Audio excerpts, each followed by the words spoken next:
Hi guys, welcome back to the channel. Today I've got 4 replays in the brand new Eastern Alliance Era 2 top of the era tech tree heavy tank, the T-80B. Now if you do like the video, as always, don't forget to like and subscribe down below, as it really does help out the channel. And yes, we've got the T-80B. This tank is pretty good. If you've played through the T-80 in the mid-era, then you'll know exactly what the T-80B is about, because this is where Cold War with the grinding starts to get a little bit samey, in the fact that this is near enough, it isn't exactly the same, but it's near enough the same as the previous tank. You are basically the previous tank, but you've got slightly better working armor, because the armor on this tank is hit and miss, but it's still better working than the previous vehicle. The gun handling is ever so slightly better, the DPM is ever so slightly better, right? And you've just gained barrel-fired ATGMs with 650 pen. That's pretty much the way the T-80B goes. So if you've, obviously you will have done, if you've ground through the T-80, you'll know exactly what you're getting from this T-80B. Now, for me, the gun on this vehicle wasn't quite as derpy as the T-80, because the T-80 loved to miss. That gun loved it. On this one, yeah, the gun still does derp quite a bit, but on the whole, it's not as bad as the previous one. It can still be frustrating, especially when you have fully aimed shots at the lower plates of FV4 2-on-1s and they hit the upper plate. But yeah, that is just the way it goes. The armor working ever so slightly better than the previous tank as well is definitely an asset for the tank, which is definitely nice as well. It's a pretty solid top era vehicle to play in, which is always good. So this first replay that you're seeing here, we are completely stock, and we're on Ruinberg. We've had to keep falling back from the middle area because most of their team is there, and most of our team is in the town.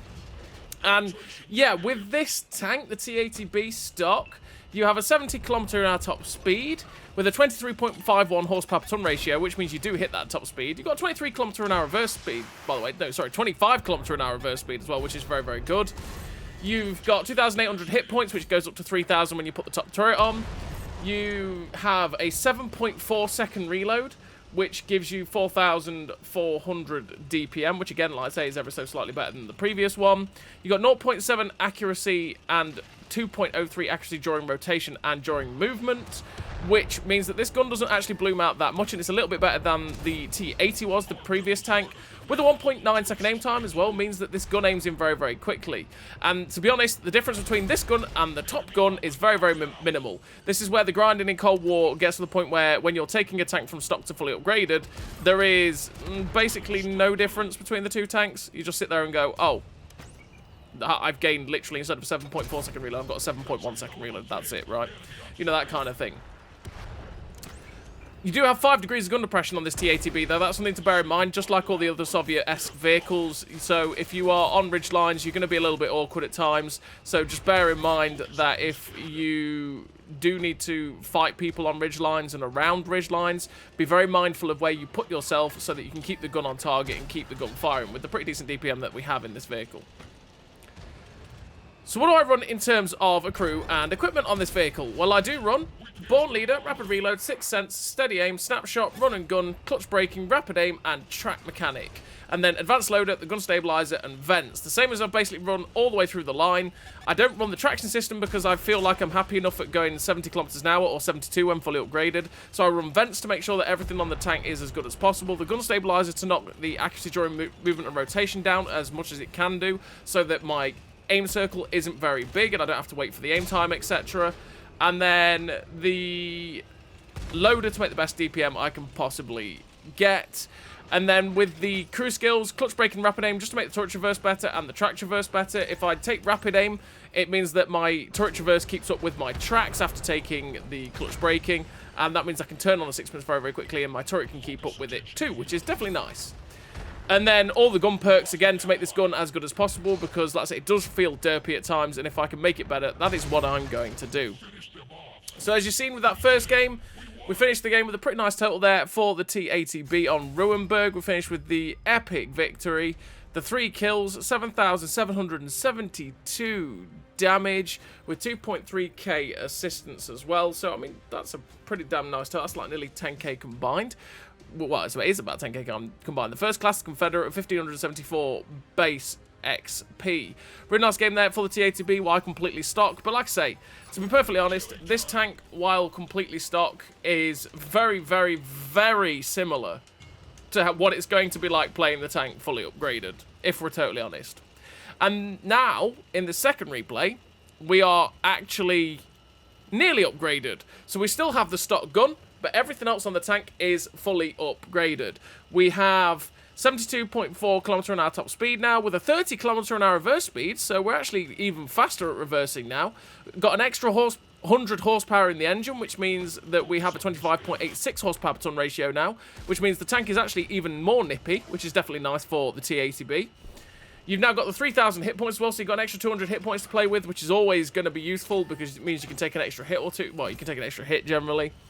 Your track traverse is now 46 degrees a second, and your hull rotation, is 46 degrees a second, and your turret rotation speed is 47.35 degrees a second. So it's actually now faster than the hull traverse, which is good. Having those traverses is very, very good for the vehicle. It means it does turn very, very quick, and it feels exceptionally mobile as well, which is definitely great for it. It means that you can get about the battlefield very quickly. You can keep up with the fight. You can keep up with what damage is flying around as well, which is always nice in your vehicles in Era 2, because sometimes if you're a little bit slower, you will struggle to keep up with how fast some of the damage flies out in these games. So this tank does also have 1,785 meters a second shell velocity on the standard APFS DS, by the way, and your premium round is heat, which is why you don't see me carrying any premium rounds. I just stick with the 408 pen that this standard round has for the 550 alpha. I don't even... You have heat rounds that have 550 penetration, but to be honest, the heat rounds in Era 2 are very, very hit and miss, and they'll do you in more often than not. Oh, that miss on the Mobat. Oh, that's pain. But yeah, so you're not going to take heat generally on this vehicle. So 408 penetration is a little bit lower than some of the tanks in Era 2, because there's quite a few that are running 426, 423, 440, 450, which means that, yeah, you are a little bit lower in that regard. But 408 is still enough to go through a lot of the tanks you're going to face. It's just going to lead to some awkward bounces against certain targets, like FV4211s, for example, stuff like that, or maybe even against a Magak 3, clearly, where you can get a bit of a frustrating bounce. But yeah, and that doesn't really change that much when you upgrade to the fully upgraded gun. There is no difference in the penetration. All that you get for upgrading the gun on this vehicle is basically an extra little bit of DPM and slightly better accuracy during rotation and movement, which means that your gun doesn't actually bloom out that much.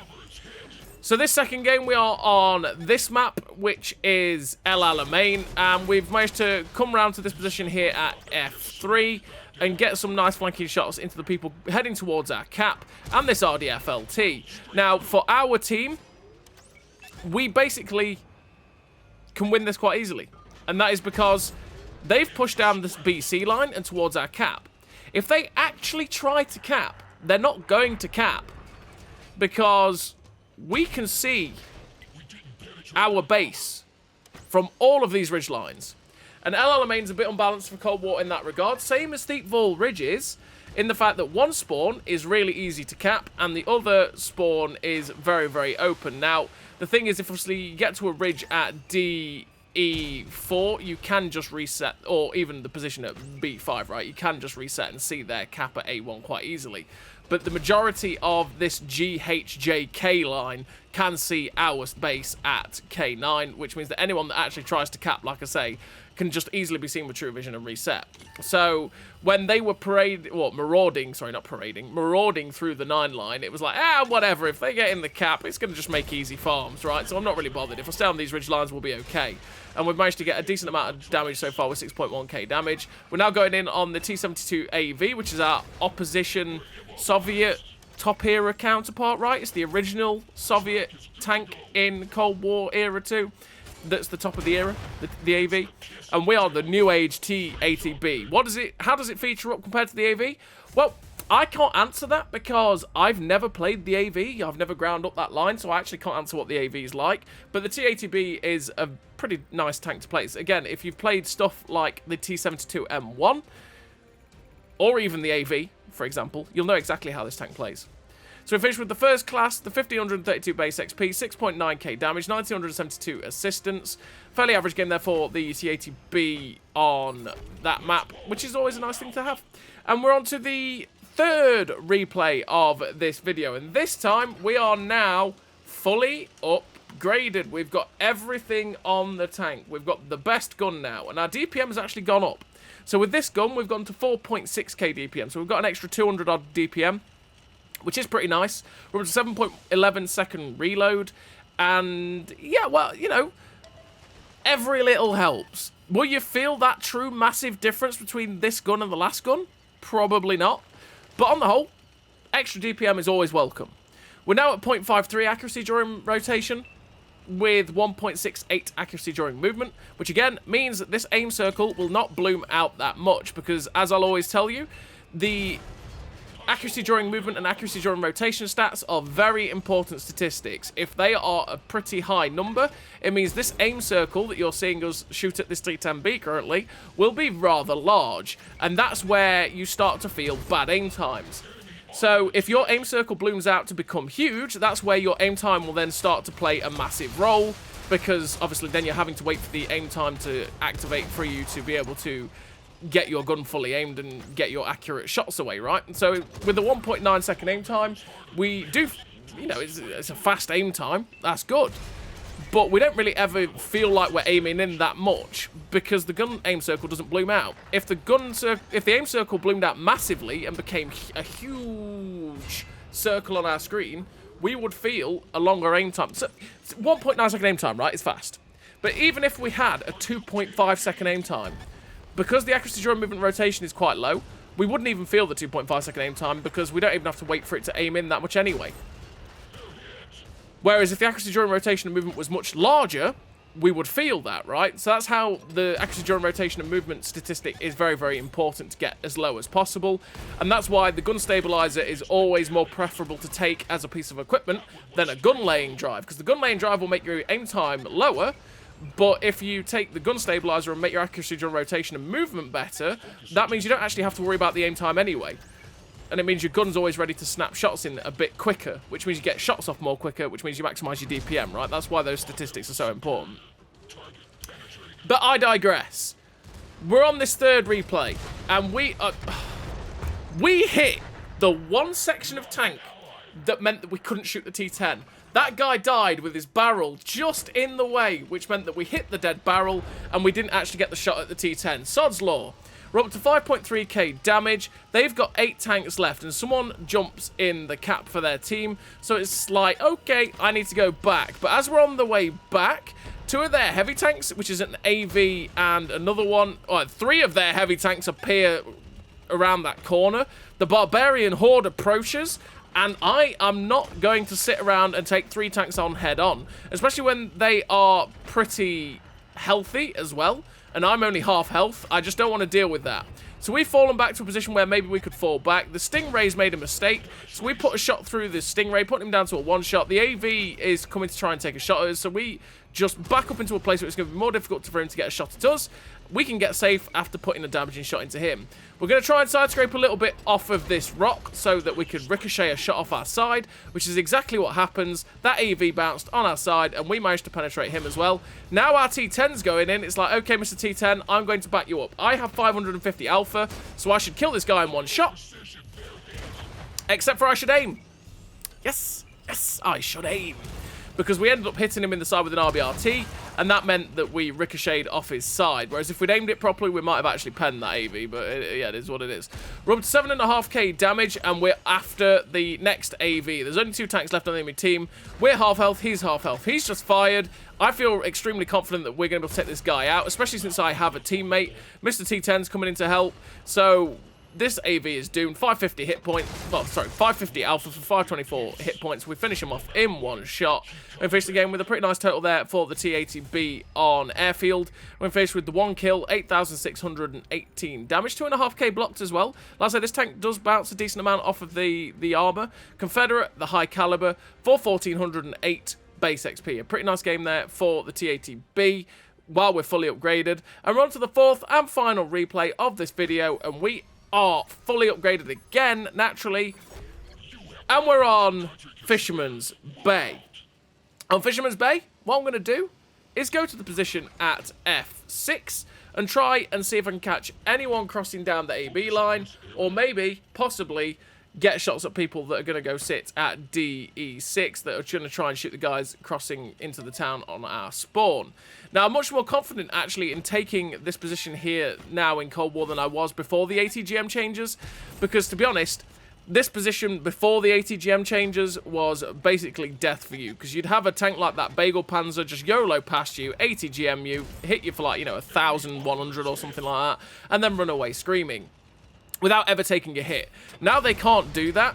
This position has actually become more usable. It means that you don't just have two options on the Fisherman's Bay, which is what it was before with the ATGM changes, which was literally go into the town where you're covered on all flanks from ATGMs, or go down the one line where you're in a channel, right, and you're in a corridor where, again, you're safe from all sides from ATGMs. Because that's the way it always felt with Fisherman's Bay. It was like you couldn't really play this mid-ridge because you just have the YOLO light tanks and YOLO ATGM tanks that would come and shotgun you in the face and then run away, because there was basically they just come flying over the ridge line, spend 2 seconds on your side, ATGM you, and run away to their side where they got safe. Now they can't do that. It means you can actually play so much more aggressive in certain situations. Obviously they can still ATGM you, because they could be sat at A5, never get spotted by the ATGM, and the ATGM will actually hit you far quicker than it ever could before.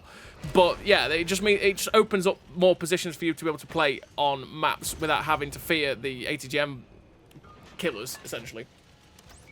So we're up to 1,300 damage so far, and the gun is letting us down. It is letting us down at this point in time. This is one of those where the gun just goes, no, I'm not hitting that. And it's a bit frustrating when it does it, because when we've got shots like that at the T-80 where we had his whole upper plate and we end up hitting his tracks, you're going, come on, gun, could we just hit that? We've got the whole side of the Conqueror, and it hits his track only. We had the whole back end of that Conqueror. We could have penned that, but the shot went low and tracked him only. That's what this gun does. It does it on the T-80. It does it on the T-80B. And let me tell you, when you get to the T-80BV in Era 3, that gun is also really, really frustrating. It's a general feeling of the line so far for me, is that these guns are very unwieldy, as opposed to how a lot of the guns in Cold War tend to be. Can it be reliable? Yes, it can be. RNG dependent, right? But there's just times where it just misses shots that you sit there and go, really? Did you have to miss that? Bro. You know? So, this game currently is... if we'd aimed a little bit, split second longer there, we probably could have penned that. But it still went low and hit the tracks only of the T-10. And we've noticed that basically their team has taken the 1-2, and most of our team is in the town. So if we'd stayed where we were, it would have been curtains for us very, very quickly. So once again, we're joining where our team is. So we're coming to our team over here, coming out the town, and then we can kill what is over here, and then move on to what is coming out of the 1-2 line, because then we can move as a pack. Because if we stayed alone against 6 tanks, we're just going to die very, very quickly. And in positions like these in the T-80, we are a little bit awkward because we do have that 5 degrees of gun depression. And 5 degrees of gun depression for this type of position is pretty awkward. If we were in something like a Leopard or something like a Conqueror, for example, or a Chieftain, or a 30B, you know, we would be laughing. We could take the bridge line really easily, go hull down, and be fine. But because of the way the ridge lines are, we'd have to really overexpose our tank to be able to actually get the shots that we want, meaning we'd take hits and take damage, which is, yeah, not great. But we've managed to shut down the Leopard 1A1, who was YOLOing about. We get a nice shot through the side of the FV4211, hoping to shut him down with a shot into his cupola, but I think, you know what? GAL's out in the open. Let's try and track him up on top of the ridgeline. Couldn't quite get the tracking shot. The Bagel Panzer's up on the ridgeline, getting an ATGM into our friend. So we put a shot into his side, which puts him down to a 1-shot. Sadly, though, he does manage to get away. The Rickety Panzer also gets away, and this 4211 is now the attention because we want to get rid of that heavy tank. He's getting shut down. We take a shot on the move. It goes into the Magak 6B GAL. You can see me when I took the shot, and you're going to see it a lot when I use the T-80B, and then quite a few of the T-80s in general. When I know I'm going to pull the trigger, I will slow down to a slower stop so that the circle can then aim in, and I can try and get a more accurate shot as opposed to just firing full chat on the move. Although, to be honest, with the way the gun handles at times, it's better just to fire on the move and you hit the target anyway. Or miss anyway, because that's what these guns do. So we end up ricocheting there off the T-10B, which made me go, really? Really, gun? We ricocheted off our tank that's got no armor, basically, for 408 pen? Okay. But we managed to get a shot through the side of the other T-10B, and we put ourselves on a pretty nice total there for the T-80B. We finished with the victory. 7,725 damage, 965 assistance, which is a pretty nice game there for the T-80B. With the first class, the Confederate, the Eagle Eye for doing a lot of damage on unspotted targets. Top of the team with 1,471 base XP. A pretty nice game there for the T-80B, which is a pretty solid top-era tank. If you played any of the Soviet-esque vehicles in Era 2, you know how the T-80B is going to handle. It pretty much handles like all the rest of them, and it can be a pretty enjoyable vehicle to play. So as always, everybody, thank you very much for watching. I'll see you next time.